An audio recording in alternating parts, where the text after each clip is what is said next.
The Slim Fast 14-day effect on your New Year's resolution. Day 1, the new year. You want to kick it off with a bang, and you're not just talking about fireworks. Day 14, you're ready to start this year right, looking great and preferably on top. 2 weeks is all it takes to get what you really want. Swap 2 meals a day for Slim Fast protein shakes or bars, get in a 30-minute workout, and stick to a 1,200-calorie diet to lose up to 6 pounds in your first 14 days. Find Slim Fast in a store near you. You're listening to the AfterBuzz TV Network, now the largest new media platform on the web, and your #1 source for after-show entertainment. Very good, Dean Johnson.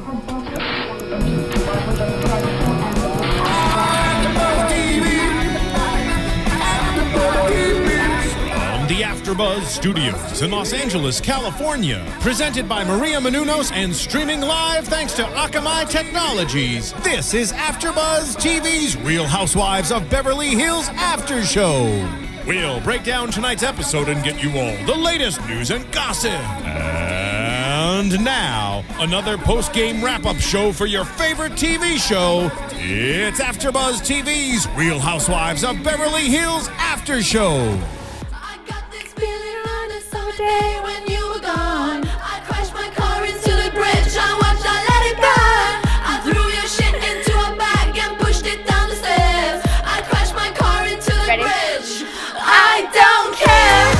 I love it. All right, enough about singing. Okay, yes. Woo! We wanted to go out with a good song for our last show of 2013. This is Guess Who's Coming to Dinner, episode 9 of The Real Housewives of Beverly Hills. I'm your host, Cassidy Gard. What's up, guys? I'm Charlotte Broadbent. We're so happy to be here with you guys tonight. Ashley Daniels is still out of town, but she'll be here next week. We're very excited to have her back. Yeah. And this episode starts out sexy with Carlton and her mother-in-law picking out lingerie. What did you think of taking your mother-in-law along to pick out naughty underthings for your husband? Well, I was glad her husband was finally shown, which, by the way, he's cute. He's really cute. You like his man jewelry? You like the cross with the chain? You like that? Well, I don't know if I think it kind of fit him. Yeah. I don't know. It looked good on him, but I'm finally glad that we saw him for more than 15 seconds and kind of saw them interact a little bit. Kind of think it's weird that his mom goes shopping, lingerie shopping with them. In fact, I think that's more than weird. I think that's very strange. Okay, you think it's weird. I think it's very cool to see that they're so comfortable. I mean, whenever I'm in situations with parents or boyfriends or something like that, I get so awkward to even hold hands or even give a quick kiss on the lips. Like, it just makes me feel so out of sorts, like I'm a little girl again, like a kid doing something wrong. So the fact that she can ask her mother-in-law what she thinks her husband's gonna get most turned on by in the bedroom is so half weird and half kind of like, wow, I wish I could be that cool. That just makes me cringe. That really makes me... I hate PDA. I hate... that makes me cringe so much. The fact that his mom knows what she's wearing in the bedroom. And when she said she's pulled out kids, I find that a little different. When you have a child, that's something you want to spend and celebrate with the whole family. But in the just delivery room? But just having sex is... completely okay. Creeps. I bet really some people will feel the same way. I mean, it's definitely something different. We don't see Kyle doing this with Mauricio or Yolanda. I like that there's something new and fresh to start out the episodes with, which they seem to be doing her entrances a lot, shopping with Brandi and looking for lingerie, because other than that, things are getting a little dull as far as them fighting over and over. So I'm enjoying the Carlton scenes, I have to say. It's just all very sexual. There's nothing, she doesn't have a storyline that's not about sex. That's true. I just found that very strange at the start. Not needed. And I mean, with the bra and then DTF and yeah. I just found it strange. I really did. It was too much. Okay, so you thought it was too much. Yeah. I agree to some extent. I do wonder what her mother-in-law thinks about Carlton and the husband clearly being so into having other women in their boudoir room. She says that her stage is going to be big enough so that other people can dance with her. So it's interesting. I think I mean, I was wondering though, because she's English, so I don't know if it's like, maybe in Europe people are, way more comfortable with this. It's not as big of a deal. They say that, Americans are really like prudish about sex and it's a totally different thing. Do you think it has anything to do with her being English? No. No, okay. Because I know no one that would go lingerie shopping with their mother-in-law or even just is that open about having an open relationship. Mm-hmm. I think in England, people tend to get married a lot later. I mean, a lot of my American friends are already engaged, whereas in England, I don't know anyone that's engaged. So I think people get married younger in America from what I've witnessed, but I don't think that being British has anything to do with her sexual needs for threesomes, I guess. Okay. Because her openness to sex. I think of Lisa, who's also English, and she's always saying like sexy jiggy or like this is That's so sexy or very the true. squirrels are sexy. So I'm thinking the two English women on the show are the most vocal, and except Brandi, about sex and how they feel about it. So I don't know. I love it. I think it's fun. That's true though. It's more exciting than Kim with the dog training storyline. So I would rather watch Carlton any day, I have to say. Yeah, I hadn't thought it. I hadn't linked it with Lisa and Carlton being British. But maybe I moved to America when I was 17, so maybe it was the age that I moved. But my American friends are a lot more openly sexual than my British friends were. But then again, that's probably to do with age. Right. But maybe British older people are very sexual. From what I've witnessed, I'm not too sure. I'm glad you didn't say old people. It's good that you said older people. Well, I was shocked that when I Googled, Carlton's 40, Brandi's 41, Yolanda's, was it 49 I 49, said? I think. Yeah, and then I think Lisa's in her 50s. I thought Brandi was younger than, and maybe I don't know if my source was right. I thought Brandi was younger than Carlton. Did you think she was younger because of the way she acts or her body or her like physique, or just why do you think she was younger? Everything. Okay. I think, and I think the way she looks, but Carlton, her body is crazy. But I think maybe the way she acts, because Brandi does act. Brandi's a little more immature. Carlton acts a little older apart from her sexual needs. But Brandi makes us laugh. You and I were cracking up at some of the one-liners she had this episode. Brandi's one-liners, just in general. And Lisa has some good ones too, but it's just these one-liners that like, you can't help but laugh. No, absolutely and not. she says it so straight-faced. There's nothing, she doesn't laugh, she doesn't cry, she doesn't show emotion, she just says these crazy one-liners that like go F yourself but in context it's funny because it's like, is that all you like? What? I don't know. What? I'm loving it. Well, it's interesting because we go from Carlton, who's shopping for sexy lingerie with her mother-in-law, and then Yolanda, who I think is always just so sweet and so proper. And people were saying that we're just saying too many great things about her. Maybe we need to like be a little more unbiased or not saying it, but I just love her. I just love Yolanda. I think she's great. I don't have anything nasty to say about her. So, well, she's very neutral. She doesn't really get, she said the dream team, which I think is ridiculous. I don't really get why she was going with that, and I don't understand the name, and that was immature. But usually Yolanda's very neutral. She doesn't really, she has her friends, but she's never being the one that says F you and tears people down. You know what I'm saying? Right. So I have to say, the women are beautiful. They dress well. They're always stunning and seemingly perfect. There was something so refreshing about Yolanda just sitting there without any makeup, just talking about all the zits on her face and how she was like feeling very self-conscious about it. I'm sure she probably did have a little bit of makeup on. Maybe she had a little here, but if she really didn't want to show her zits, she could have put on makeup before definitely. people came. And when she was at the dinner with David at Nobu in Malibu, I didn't even notice them. So she really could have just had makeup on before the crew came over, but she was like red and broken out, which, stress, hormones, whatever it is that happens. I loved it. I just thought it was really real. And it's good to know ice. Then I got it wrong. I thought they said Vaseline, but it was Visine. Vaseline's greasy, so that'll add more grease and oil. I was wondering how that works. Visine takes the red out. Visine takes the red away. Mm-hmm. It's like genius. Yeah. So I'm going to use that now. Yeah. Now I know the secret. Yeah. But it was a real moment. It shows that they're not all perfectly put together all the time. They do have flaws, just like everyone else, even though they're in the spotlight and always shown. Right. To look, their skin does usually look very good. Yeah, absolutely. So it was an interesting little bit that she worries about zits too.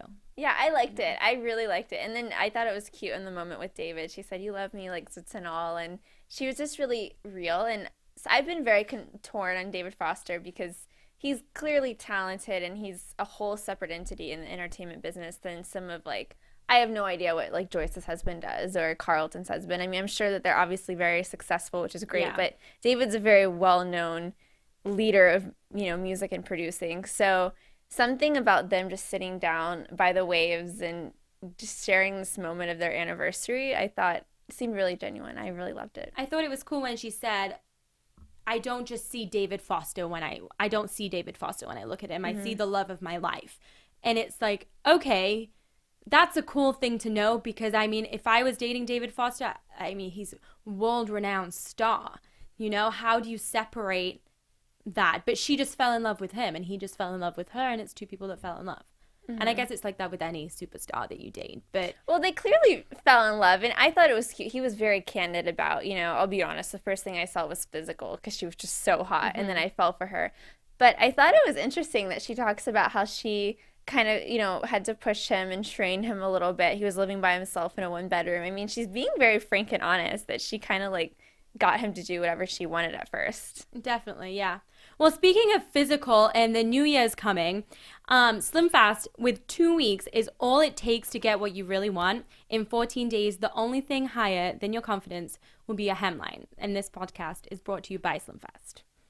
Woo, thank you, Slim Fast. Yeah, thank you guys.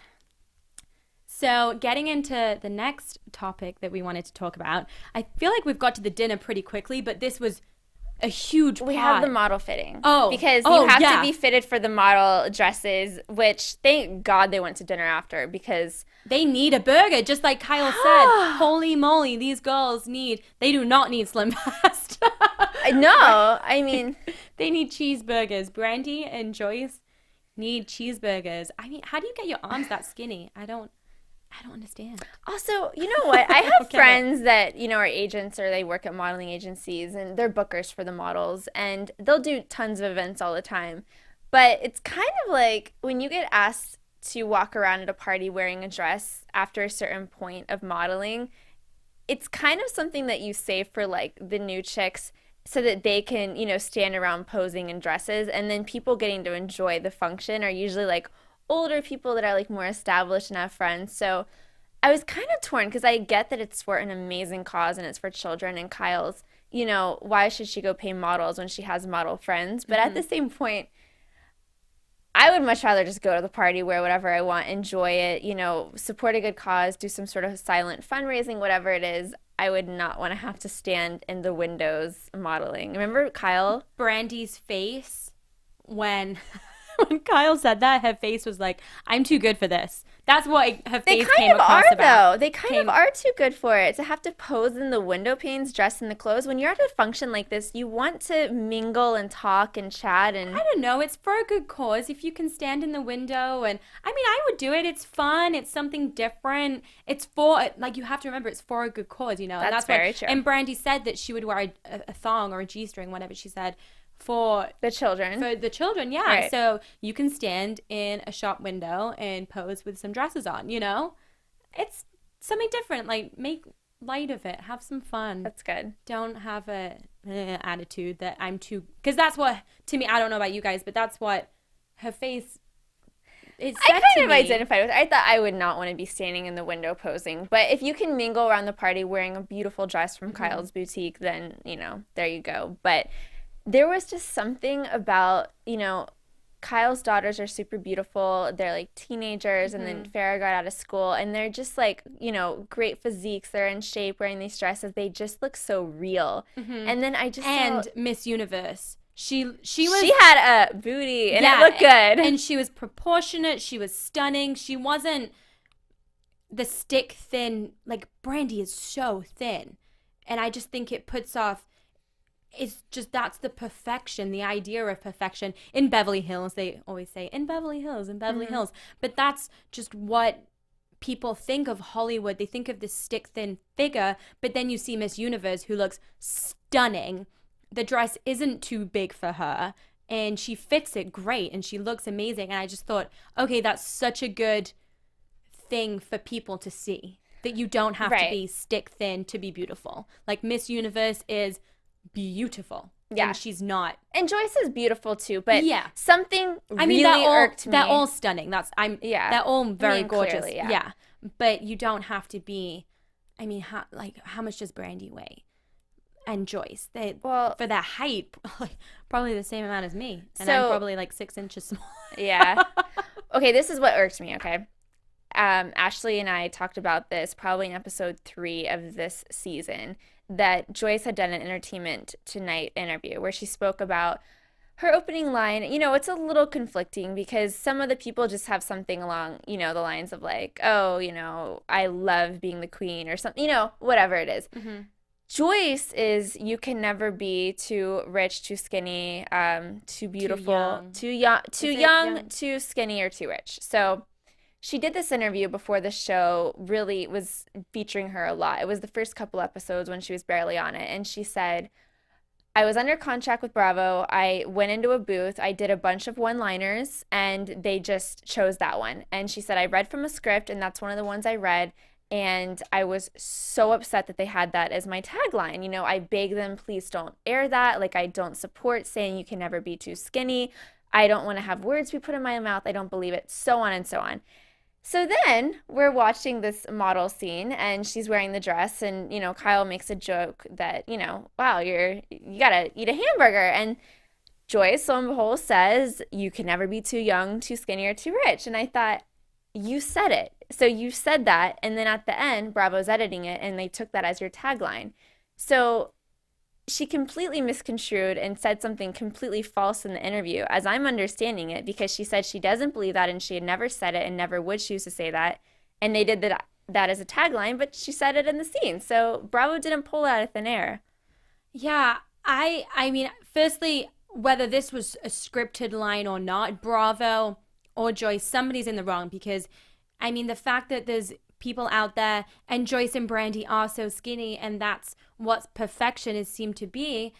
Eating disorder is such a big thing in today's society. So many people are insecure with the way they look, and that was why the scene with Yolanda with the zits was really good, because people aren't perfect. And I love Yolanda. She's curvaceous. I mean, she just looks healthy. She looks athletic, and she works out, and I love it. And I just think that was a terrible thing for somebody to say on a TV show that's so popular.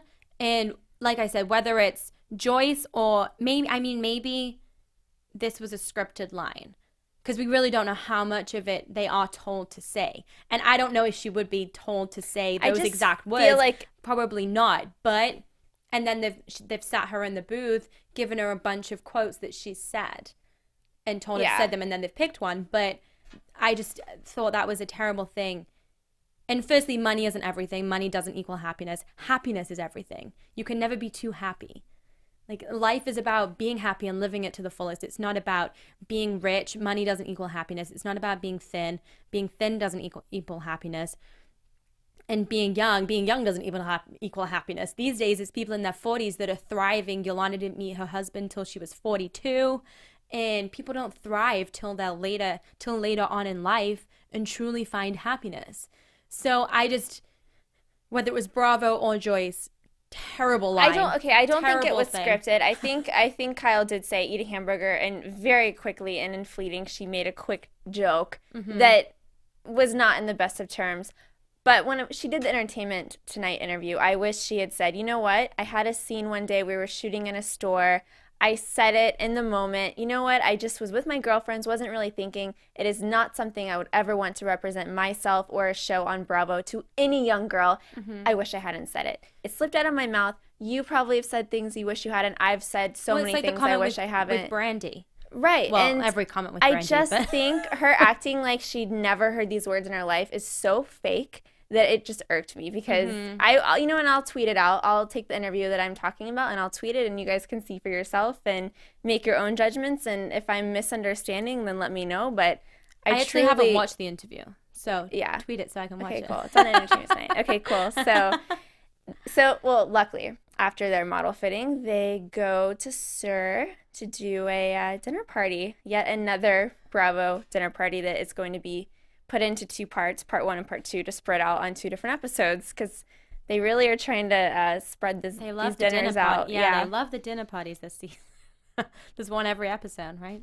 Do you think Lisa went out of her way not to invite Kyle? Okay, and I Kim? was really confused by this. Okay. Because firstly, I agree with Joyce when she said, I've been brought into a lion's den. Maybe Lisa had true feelings and wanted everyone to patch things over, and that's why she was invited. But if that was so, I don't think Yolanda should have been invited because it just brought, it was kind of, there was a team, and it was the dream team against Joyce. And yeah, Joyce had her husband, but Mohammed was there. It was a strange group of people to start with. And I don't think it was fair for Joyce that she was kind of the one that wasn't part of the group and she was late. So you think Kyle or Kim should have come, someone from the other team? I don't know. I'm just kind of confused at I don't think Yolanda should have been there. I feel like if Lisa really wanted to fix this issue and move past things, that it probably should have been everybody. That's true. But Yolanda is Mohammed's ex-wife. Yolanda is very close with Martin as well. So for them to have a function and not invite someone that's closest to it, and Shiva, who is Mohammed's new wife or fiance, one of the two, is going to be the future stepmother to Yolanda's daughters. Yeah. So clearly it's like all in the family. And that was a way for Lisa to link them because they knew Joyce and were friends with them. So yeah, I guess it did make sense, but I didn't understand why Kyle and Kim weren't there. Because it's a dinner party and that everyone's usually there and on the show for the show. I have a feeling Kim's off reunited with Kingsley, the dog, and Kyle's with her family. They probably really don't care. But it was really odd to me the way that it was all set up. And my favorite part of the whole entire scene was the SUR staff in the background. Oh my God. They were laughing. Their looks over listening to Brandi and Joyce go at it were too good because they have all their own drama and Vanderpump Rules. They know about drama for the camera. So for them, I mean, they're like little princesses and princesses watching the kings and queens and how they do it. Well, I watched a little bit of Vanderpump Rules after, and I think if I might be wrong because I didn't watch the whole episode, but Stassi said, I thought someone was going to kill somebody with a diamond. And it's like, whoa. Like it was, Jax's face said it all. And then but see, I think that Brandi kind of started the fight. I don't know. At the very start when Joyce got there and shrugged her off. And then Brandi went up and got a drink. And she said to Jax, don't give me another drink before I kill a Puerto Rican. It's like, just don't say these lines. It doesn't have to be about someone's race, what they look like, who they are. If it's going to be a comment, make it about who you think their integrity is or their character. It cannot be about who they are. She's not going to say about Lisa or Carlton, give me a drink before I kill a British bitch. Or something like that, Like, she's not going to say that. So don't say before I kill a... just don't. You know what? We are talking a lot about kind of the negativities of the scene. I have to say, I was so unbelievably blown away with the way that Mohammed and his new wife, Shiva, relates to Yolanda. I have never seen an ex-wife and the new woman get along just so relaxed. There's something about that. And once again, I don't know if it's a European thing, that they're like, you're going to be my children's stepmother. Like, I will respect you. You respect me. Let's be a family. I mean, she says, if Mohammed messes up and Shiva leaves him, we're all going with Shiva. We love her. Yeah. Why did they get divorced? Was it just inconceivable differences? Irreconcilable differences? I love it. Love it. Love it. Irreconcilable differences. Yeah. Inconceivable. That too, though. That works. That works for it. I like it.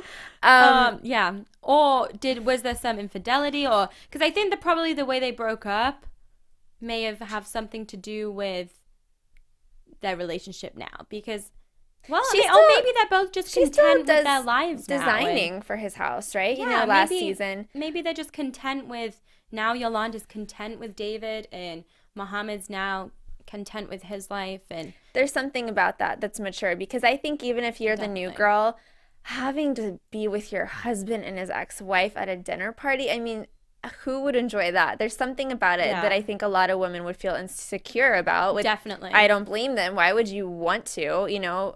There's just something odd to me about it, but I really like that they can do that. I think there's something about it that's really mature, and I'm not understanding why they can do it so perfectly, but Joyce and Brandi, who really don't see each other that much in social circles, right, have to have such an issue. They can't get on at all.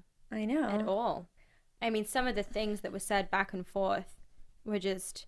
I did think when Joyce said, you're not a bimbo, don't act like one, that was actually a compliment. It's saying, you're not a bimbo, you're not stupid. Backwards you're not... compliment. Yeah, it was like a double-edged compliment. But if I got told you're not a bimbo, I would be like, thanks. And yeah, it's like, don't act like one, but she's saying be a bit more mature, which I kind of do agree with her sometimes. I mean, I love Brandi, but just, bring it, bitch. It's like, just, I read don't once bring that... it. Like, don't try and get the fight going more. Just... Well, I read once that swearing is for people that, don't have anything else to say. Bigger vocabulary of how to express themselves in an eloquent way, which I have to say Joyce does. She really is able to, in the moment, calmly express herself and do it in a way that gets the point across. And people, they say that can't do that, just resort to cuss words because they don't have a better way to communicate. Yeah. So it's interesting because when they were doing the flashbacks to Palm Springs, after every remark that Brandi was doing that was offensive, Lisa's laughing. Did you notice that? Every single time Brandi says something, Lisa's just like, ha ha ha. She's like, so don't do that. But she's like laughing really hard. And I was wondering why she's just not standing up at all for Joyce. Well, I think because Lisa is more Brandi's friend. And at the dinner table, Lisa was saying it was to Joyce, stop it, just stop. She wasn't saying it to Brandi, like, Brandi, just calm down, stop this. It was all to Joyce. And that was where I felt bad for Joyce, because it's basically saying, Joyce, you shut up, just end this, but you be the bigger person. It's like, get Brandi to shut up. Everyone should have been the bigger person, but get Brandi to shut up. Do you think it's because Brandi was the one drinking and Joyce wasn't? I mean, sometimes you just have to tell the person that's sober to let the drunk person just do their thing, because you can't really get a drunk person to shut up. Was she drunk? I think she'd had more to drink than Joyce. Maybe, I guess she's always probably had more to drink than Joyce. And every take on Brandi was drinking a glass. It's like, no, don't drink anymore. I don't know. I'm just getting a little... I know that Bravo has to keep you interested, but I just am getting so sick of them stretching out dinner parties to part 1 and part 2 of the episode. There's something about it that's just really cohesive when it's at once. I mean, I would love to just save Kyle's modeling fundraiser for the next episode. Like, just wrap this up with a little bow, because it's just going to be half of next episode, I'm predicting, is going to be this all over again. And it's just, I think it's getting redundant. Well, it does. It goes on and on. But we do see Brandi saying that she's depressed, and we see a little bit more into maybe why Brandi's acting the way she is. And not that it's an excuse, but I mean, if you're going through depression and then I honestly, I was reading a lot of tweets while that the show was on, and a lot of people were saying Brandi's obviously jealous of Joyce. And I can totally see where they're coming from when they say that, because everything, I mean, when they were at the dress fitting and they walked in and Brandi's friend started talking to Joyce in Spanish, and Brandi in the confessional when she was by herself said, why are you talking to my friend in Spanish and leaving me out? Right. Well, it was actually her friend that started the conversation in Spanish. She's always just trying to make stabs and bring negativity to the situation. I mean, when she was sitting with Gigi last episode, and she started saying, "Oh, Joyce is so jealous of you." What do you think Brandi, about? just let it go. And I think she has there's something that I don't know if it's jealousy or she just annoys her a lot, or I don't know. But Right. Well, what do you think about if someone speaks a different language and then suddenly in front of other people goes into their native language? Do you think that that's exclusionary, or is it just natural because that's a language she knows and likes? I mean, I think it does. It excludes a lot of people that doesn't speak the language. But when it's your friend who is starting the conversation off in the different language, you can't really Her blame friend of 20 years. Exactly. You can't really blame the person that you don't like for that, you know? Yeah. But I do think it excludes people. But then it's also something, it's your friend. I would just smile and laugh and be like, haha, I can agree with you guys. Yeah, because I know what you're talking about. You know, just make a joke out of it. Yeah, to have fun with Instead it. of look at the positivity instead of the negativity. Everyone Very in this show, good. I feel like there's so much negative energy. We need to see more of them having fun together and more of the families enjoying their time together. That's why I really liked the Yolanda and David scene, because it was like, finally, someone's happy together. And then next episode, it seems really nice with Kyle and Mauricio. Yeah, they looked seem very really unite. touched. Well, let's get into predictions then. United. Yes. And now, your AfterBuzz TV predictions. I love the lights. Do you have anything you're predicting? Well, I predict that more stuff's going to go down at the dinner. Good and they're going to prediction. keep arguing. But I am interested to see about Brandi and what she reveals about her depression. And obviously it's to do with her dog. I don't think the drinking helps, because I mean, alcohol is a depressant, so that's only going to make her worse. But maybe just a bit more insight into why she's acting the way she is. Okay. I think it was really sad to see her sitting by herself and having Joyce with her husband. You know, they're sticking up for each other and they're on a little team of their own. And then, you know, Brandi's just kind of off in the island. And I think that Lisa, regardless of whatever goes on between them, really does feel some sort of motherhood and helping Brandi. And I think if Brandi's going to break down and say, I'm depressed, Lisa's going to say, you know what? Let's figure this out. Do you need to go to therapy? Do you need to stop drinking? Do you need to get a new dog? Which she did get a new dog, and it doesn't replace the old one. But I do think if something goes missing and you're able to have a new distraction, no matter what it is, you know, it was Chico went missing, they got Chico, a little boy dog, whatever it is.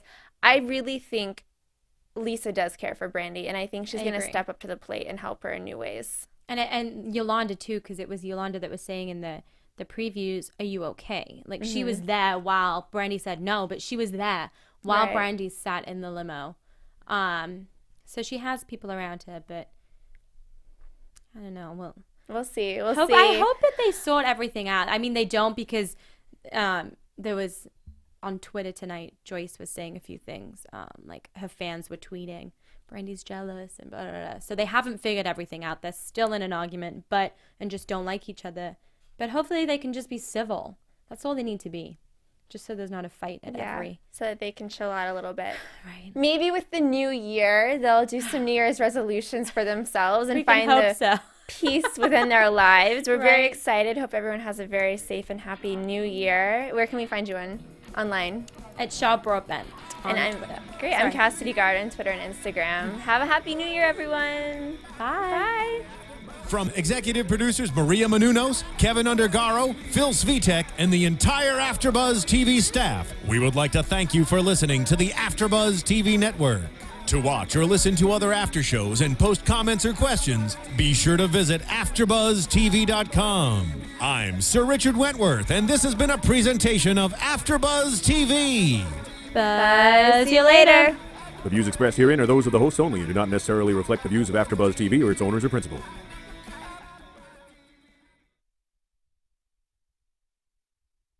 Thank you for watching AfterBuzz TV on YouTube. For more of your favorite after shows and interviews, subscribe to our channel here, and be sure to share your opinion on the episode in the comment section below here. We'd love to see what you guys are buzzing about. Thanks again. Buzz you later.